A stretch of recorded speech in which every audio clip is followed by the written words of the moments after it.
안녕하세요. 송은섭입니다. 기도와 응원해 주신 분께 감사합니다. 본 영상 설교는 새가족교회 주일 설교 메시지입니다. 교회 성도님들과 신앙생활의 새가족을 위한 쉬운 메시지를 전합니다. 새가족교회 주일 메시지로 사도행전에 대해서 14번의 주일 설교 메시지를 전하고 있습니다. 사도행전은 예수님이 부활하신 이후에 또 성령님과 함께하는 제자들의 증인된 삶, 또 초대교회의 이야기입니다. 오늘은 네 번째 설교 메시지입니다. 오늘 주일 메시지 하나님의 말씀은 사도행전 3장 1절에서 11절까지며 설교 제목은 더 좋은 선물을 받다입니다. 오늘 설교에 대한 궁금함과 기대감을 가지고 메시지로 함께 들어가 보겠습니다. 성경 말씀 같이 읽어볼까요? 사도행전 3장 6절 아래에 있는 세번역 성경으로 읽겠습니다.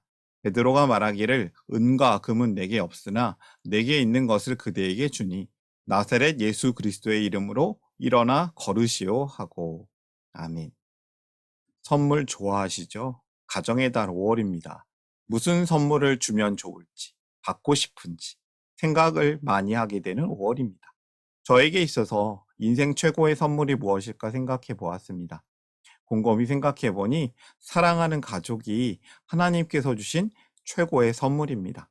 사랑하는 부모님, 또 사랑하는 아내, 사랑하는 자녀, 함께 가족된 것이 참 좋습니다. 또 함께 믿음의 가족이 된 것이 참 좋습니다. 행복합니다. 좋은 친구, 좋은 동역자를 만나게 된 것이 기쁜 선물이고요. 또 끝으로 좋은 선생님을 만난 것이 참 좋은 하나님의 선물이라고 생각합니다. 저에게 참 좋은 목사님들이 계셨고요. 참 좋은 선생님들이 있었습니다. 너무나도 좋은 분들이세요. 그분들이 하나님께서 주신 선물이 아닐까요? 또 옆에 계신 분이 하나님께서 주신 선물입니다. 여러분의 옆에 계신 분들, 이웃들이 하나님이 주신 인생의 선물 같습니다. 설교를 시작하자마자 은혜가 있다고요? 여러분, 설교가 이제 시작됐는데요. 준비한 설교 제목처럼 더 좋은 선물로 말씀을 전하기를 원합니다. 오늘 말씀은 작은 물질의 복을 구했지만 더 좋은 선물을 받은 사람의 이야기를 전하려고 합니다. 오늘 이야기는 이렇게 시작되고 있습니다. 장애인을 만나는 베드로와 요한. 지난 설교 본문으로 바로 앞에 사도행전 2장 마지막 부분인 47절은 초대교회의 모습을 이렇게 설명하고 있었습니다. 주님께서는 구원받는 사람을 날마다 더하여 주셨다. 우리와 같은 새가족교회의 개척교회는 더욱 좋아하는, 소망하는 말씀입니다. 초대교회에 많은 기적이 나타나고 은혜가 넘쳤습니다. 믿는 자가 많아졌습니다. 날마다 더하여 주셨다. 이제 3장으로 이어지는 이 내용은 그 구원받는 사람들의 이야기이죠. 3장 1절 이렇게 시작합니다. 오후 3시에 기도 시간이 되어서 유대 시간으로 9시, 오후 3시에 기도 시간이 되어서 베드로와 요한이 성전으로 올라가는데 나면서부터 못 걷는 사람들이 떠매고 왔다. 유대인들은 하루에 3번씩 기도하는 전통이 있었습니다. 아침 9시, 점심 3시, 저녁 해질녘 6시. 이 시간에는 하나님을 믿는 열심히 있는 유대인들과 또 이방인들이 모여서 예루살렘 성전으로 올라가서 기도를 했습니다. 그때 베드로와 요한이 기도하기 위해서 성전을 향해 올라가는 중이었는데요. 그때 시간이 유대 기준 9시였고 지금 기준으로는 오후 3시라고 할 수 있겠죠. 이때 베드로와 요한은 나면서부터 걷지 못했던 장애인 한 사람을 만나게 됩니다. 오늘의 이야기, 설교를 위해서 3가지 질문을 준비했습니다. 쉬운 질문이며 답도 쉽습니다. 하나씩 하나씩 살펴보면서 본문을 좀 살펴보도록 할까요? 첫 번째 질문이에요. 못 걷는 사람은 왜 성전문 곁에 왔는가? 말씀 읽어보겠습니다. 사도행전 3장 2절 3절. 나면서부터 못 걷는 사람을 사람들이 떠매고 왔다. 그들은 성전으로 들어가는 사람들에게 구걸하게 하려고 이 못 걷는 사람을 날마다 아름다운 문이라는 성전 문 곁에 앉혀 놓았다. 그는 베드로와 요한이 성전으로 들어가려는 것을 보고 구걸을 하였다. 이 나면서부터 못 걷는 사람은 구걸을 하기 위해서 날마다 미문, 아름다운 문이라는 성전 문 곁에 떠밀려 온 거죠. 떠매어서 왔습니다. 사람들이 이 못 걷는 사람을 메어와서는 이 미문에다가 아름다운 문에다가 둔 것은 구걸을 위한 것이었어요. 이 사람이 40세가 넘는 장애인이었다고 하는데요. 이 성전 문 앞에 있으면 사람들이 많이 지나가지 않겠습니까? 성전에 예배드리려고 오는 사람들에게 구걸하기 위해서 사람들이 많이 지나가는 문이었어요. 이방인의 뜰을 지나 여인의 뜰로 들어가는 통과하는 문으로서 사람들이 무척 좋아하는 문이었다고 합니다. 이 문 앞에서 구걸을 하는 것이죠. 이 인생이 어떻게 보면 참 소망이 없는 인생 같아 보여요. 한번 상상을 해볼까요? 이 사람은 생계를 위한 벌이를 할 수가 없습니다. 지금도 마찬가지지만 당시에는 장애인들이 일할 수 있는 곳이 없었어요. 의술의 도움도 소용이 없었고 그때나 지금이나 사람들은 사회적 약자들을 돌봐야 할 의무를 잘 지키지 않았습니다. 이 걷지 못하는 사람은 그의 비참한 삶을 벗어날 아무런 소망이 없는 것 같아 보입니다. 그의 구걸은 유일한 생계수단이 되는 거죠. 희망이 없는 상태로 구걸하던 이 불쌍한 사람은 그냥 돈이나 조금 받으려고 손을 하루 종일 내밀어 봅니다. 돈이 조금 생기면 인생이 바뀔까요? 아닙니다. 그가 하루는 또 며칠은 먹을 수 있겠지만 계속 고통 가운데 살 것입니다. 어쩌면 이 사람의 처한 모습은 구원받기 전에 우리의 모습과도 같다고 생각합니다. 죄인의 모습을 보여준다고 생각합니다. 우리 주님은 이러한 죄인을 찾아오시는 분이십니다. 혹시 오늘 본문에 주님이 안 나온다고 생각하십니까? 예수님이 어디 있나요?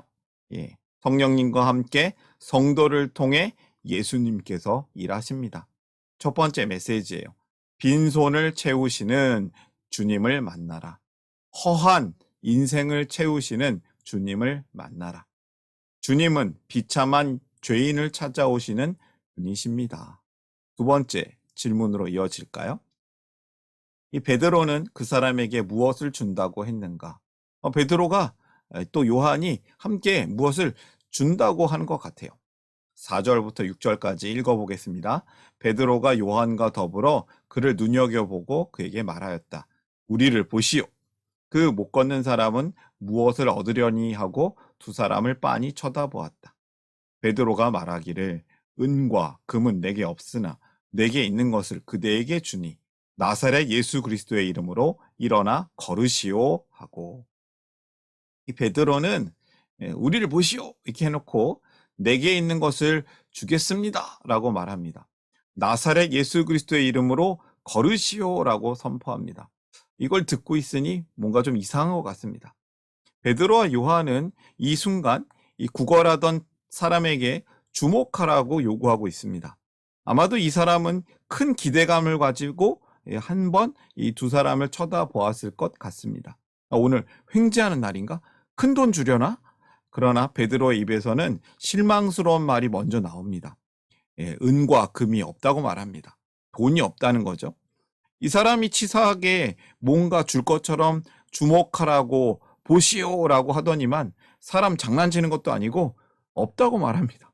근데 그 사람은 이 순간이 자신의 모든 문제가 해결되는 순간, 은혜의 현장, 기적의 현장이 되는 줄을 아마도 몰랐을 것입니다. 앞에 있는 이 돈을 안 주려는 사람이 갑자기 이렇게 외치고 있는 것이죠. 일어나 걸으라. 이게 말이 됩니까? 말이 됩니까? 말이 됩니다. 예수 그리스도의 이름으로. 나는 돈이 없습니다. 그러나 내가 줄 수 있는 것이 있습니다. 나사렛 예수 그리스도의 이름으로 일어나 걸으라. 이 명령은 베드로의 명령이 아니었습니다. 나사렛 예수 그리스도의 이름으로 명령한 것입니다. 이 제자들은 자신의 힘으로가 아니라 예수님의 능력을 믿음으로 이 놀라운 선포를 하고 있습니다. 이처럼 복음을 전하는 일은 우리의 힘으로는 할 수 없습니다. 두 번째 메시지죠. 복음의 능력은 예수님께 있습니다. 복음은 예수님의 이름으로 전할 수 있는 것이기 때문입니다. 예수님의 이름으로 전할 수 있습니다. 예수님의 능력으로 복음은 전해집니다. 마지막 세 번째 질문이에요. 그 사람에게 어떤 기적이 일어났는가? 우리가 사실 이렇게 얘기하면 이런 기적이 일어나나요? 아니요. 잘 안 일어나는 것 같아요. 근데 이 베드로가 선포했을 때 이 기적이 진짜 일어났거든요. 그 사람에게 어떤 기적이 일어났는가? 그의 오른손을 잡아 일으켰다. 그는 즉시 다리와 발목에 힘을 얻어서 벌떡 일어나서 걸었다. 그는 즉시 다리와 발목에 힘을 얻어서 벌떡 일어나서 걸었다는 거예요. 베드로는 그 사람이 걷기를 시작하도록 용기를 주기 위해서 손을 뻗었습니다. 믿음의 손이죠. 이 베드로가 이 사람을 일으킨 것은 아니었습니다. 그러나 베드로의 손을 통해서 예수님께서 기적을 일으키신 것입니다. 이것이 예수님의 제자인 우리가 해야 할 일이라고 생각하게 됩니다. 이 명령 후에 바로 다리가 나았을 것 같아요. 근데 이 문장에서는 베드로의 손을 잡았을 때 그때 바로 발과 발목이 힘을 얻었다고 합니다. 못 걷는 장애인이었던 이 사람은 돈 좀 얻어보려고 손을 내밀었는데 그 사람이 내민 그 손을 잡아주더니만 다리가 나아서 걸을 수 있게 되었습니다. 정말 놀라운 일이 일어났습니다. 하나님 만세죠. 그는 걷기도 하고 뛰기도 하며 하나님을 찬양하면서 그들과 함께 성전으로 들어갔다라고 합니다. 그 사람은 자기가 바로 나았다는 사실을 알게 되었습니다. 그는 걷기도 하고 뛰기도 하고 하나님을 찬양합니다. 놀랍게도 그는 이 치유의 능력이 베드로가 아니라 하나님이라는 사실을 알고 있습니다. 하나님을 찬양하고 있죠. 흥분되고 분명히 감동적인 이 순간에 그는 자기에게 새로운 삶을 주신 하나님을 찬양하고 있습니다. 축복의 근원이 하나님이시라는 것을 아는 것이죠. 엄청난 사건이었습니다. 사람들이 이미 이 사람이 여러 해 동안 장애인으로 살고 있었던 이 구걸하던 사람이 갑자기 하나님을 찬양하면서 덩실덩실 춤추고 뛰어다니고 성전으로 들어가는 것을 직접 보았습니다. 직접 보니까 의심할 수 없는 기적이 나타난 것이죠. 그리고 이 사람을 통해서 하나님께서 더 큰 기적도 함께 시작하고 계셨습니다. 예전에는 이 사람은 전혀 못 걸었습니다. 그러나 그 사람이 지금 걷고 뛰고 있습니다. 그 차이는 놀라운 것입니다. 하나님은 우리를 변화시킬 수 있는 분이십니다. 하나님은 우리를 꼭 변화시킬 수 있는 분이십니다. 세 번째 메시지입니다. 복의 근원은 하나님이시다. 하나님은 우리를 변화시킬 수 있는 분이십니다. 이 놀라운 이야기가 계속 이어지는데요. 이 다음에 어떻게 되냐면요. 여러분 복 받으세요. 이 누구 얘기냐면 베드로예요. 사람들은 모두 그가 걸어다니는 것과 하나님을 찬양하는 것을 보고 또 그가 아름다운 문 곁에 앉아 구걸하던 바로 그 사람임을 알고서 그에게 일어난 일로 몹시 놀랐으며 이상하게 여겼다. 그 사람이 베드로와 요한 곁에 머물러 있는데 사람들이 모두 크게 놀라서 솔로몬 행각이라고 하는 곳으로 달려와서 그들에게로 모여들었다. 중간에 조금 생략하고요. 26절 베드로의 선포예요. 하나님께서 여러분 한 사람 한 사람을 악에서 돌아서게 하셔서 여러분에게 복을 내려 주시려고 먼저 자기의 종을 일으켜 세우시고 그를 여러분에게 보내셨습니다. 복에 복이 더하여 복음의 선물이 넘치는 곳이 되었습니다. 이제 잘 걷고 뛰는 그 사람이 베드로와 요한과 함께 있습니다. 이 광경을 많은 사람들이 목격합니다. 그러자 이 사건이 점점 큰 소문이 나기 시작하고 사람들이 모이기 시작한 것이죠. 구약의 말씀을 잘 알고 있던 유대인들은 이 기적을 보고 말씀을 기억했을 겁니다. 이사야서 35장 5절과 6절 말씀. 그때 맹인의 눈이 밝을 것이며 못 듣는 사람의 귀가 열릴 것이며 그때 저는 자는 사슴같이 뛸 것이며 말 못하는 자의 혀는 노래하리니 이는 광야에서 물이 솟겠고 사막에서 시내가 흐를 것임이라. 이후에 베드로는 이 순간을 놓치지 않고 기적을 보고 놀란 사람들에게 참된 복의 메시지를 선포하고 있는 것이죠. 십자가에서 죽고 부활하신 예수님이야말로 우리가 오랫동안 기다려왔던 메시아, 구원자, 모든 예언을 완성하시는 분이라고 복음을 전하고 있습니다. 이 사도행전 3장 앞부분에 나오는 이 기적 사건은 우리에게 큰 은혜와 도전을 줍니다. 희망이 없는 상태로 구걸하던 이 불쌍한 사람은 그냥 돈이나 조금 받으려고 손을 내밀었을 뿐인데 인생이 변화되는 놀라운 기적의 선물을 받았습니다. 그리고 그곳에는 한 사람만 구원의 선물을 받은 것이 아니라 나중에 모인 많은 사람에게 베드로를 통해서 복음이 전해져서 많은 사람들이 구원의 선물을 받았습니다. 세상 사람들이 행복을 원합니다. 또 돈을 조금 원합니다. 그래서 대부분의 사람들이 더 많은 것을 소유하려고 남보다 뛰어나야 행복하다고 생각하고 있습니다.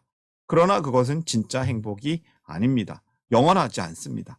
행복을 잡으려고 손을 내밀고 있는, 아니 어쩌면 손조차 내밀고 있지 않는 하나님을 모르는 불쌍한 인생들에게 이제 은과 금보다 더 귀한 하나님 나라의 복음을 온전히 누리고 전할 수 있는 성도님들이 되시기를 바랍니다. 복음의 전함은 우리에게 복음을 몰랐던 그 사람에게 진정한 최고의 선물이 될 것입니다. 오늘의 메시지를 정리합니다. 첫 번째, 빈손을 채우시는 주님을 만나라. 하나님은 비참한 죄인을 찾아오시는 분이시다. 두 번째, 복음의 능력은 예수님께 있습니다. 복음은 예수님의 이름으로 전할 수 있습니다. 세 번째, 복의 근원은 하나님이시다. 하나님은 우리를 변화시킬 수 있는 분이십니다.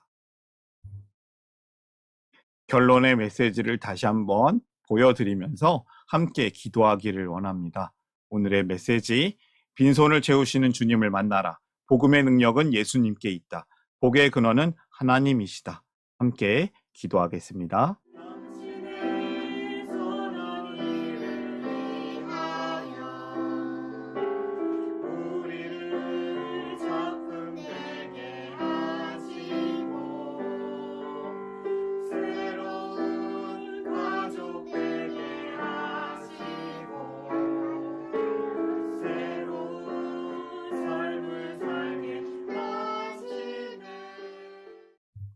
사랑의 하나님 아버지, 우리가 초대교회와 같은 좋은 교회, 사랑의 공동체가 되기를 기도합니다.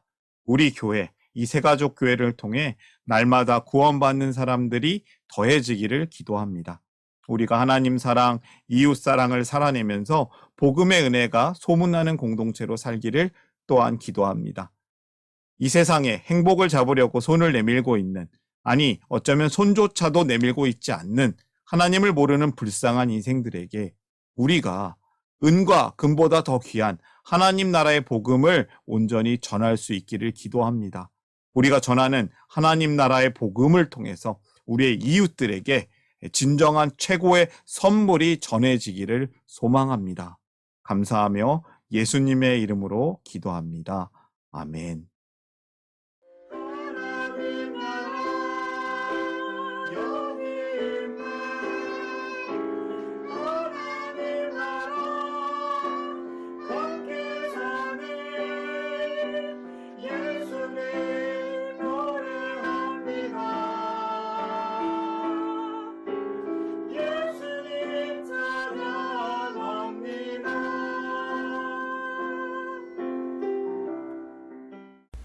샬롬, 송은섭입니다. 저를 통해 또는 누군가의 추천과 우연한 기회로 이 메시지를 보게 되신 분들께 감사합니다.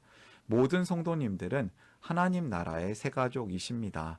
교회를 처음 나오신 분들만 새가족이 아니라 우리 모두가 새가족입니다.